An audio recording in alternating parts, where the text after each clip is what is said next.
Hello দর্শক, একই খেলা দেখাইলো জিম্বাবুয়ে। অবাক ক্রিকেট বিশ্ব যে ভারত কিনা টি-20তে রাজা। এবার টি-20 বিশ্বকাপটাই ভারতের ঘরে তুলেছে, কিন্তু সেই ভারত এত বড় লজ্জার হার করবে কে জানতো। ভারতের এমন লজ্জার হার যেন মানতেই পারছে না কেউ। দর্শক, জিম্বাবুয়ে টি-20 সিরিজ খেলতে গেছে বিশ্বকাপ জয় ভারত। দলে বিশ্বকাপ জয় কোনো প্লেয়ার না থাকলেও অভিজ্ঞ প্লেয়ারদের নিয়েই জিম্বাবুয়ে উড়াল দিয়েছে ভারত। শুরু হয়েছিল ভারত জিম্বাবুয়ে 5 ম্যাচের টি-20 সিরিজ। প্রথম টি-20তে টস জিতে আগে বল করার সিদ্ধান্ত নেয় ভারত।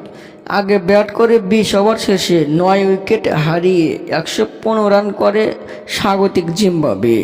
সহজ জয়ের লক্ষ্যতে পরে ব্যাট করতে নেমে ব্যাটিং ব্যর্থতার ভরাডুবি করে ভারত। 19 ওভার 5 বলে 102 রানে অল আউট হয়ে যায় ভারত। ভারতকে কঠিন অপমান করলো জিম্বাবুয়ে। টি-20 ইতিহাস তৈরি করলো তাদেরকে হারিয়ে। দর্শক, 13 রানের বিশাল জয়।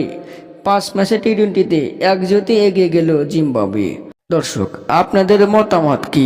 ভারত কি ঘুরে দাঁড়াতে পারবে পরে টি-20 ম্যাচ থেকে? কমেন্টের মাধ্যমে জানিয়ে দিন। ধন্যবাদ।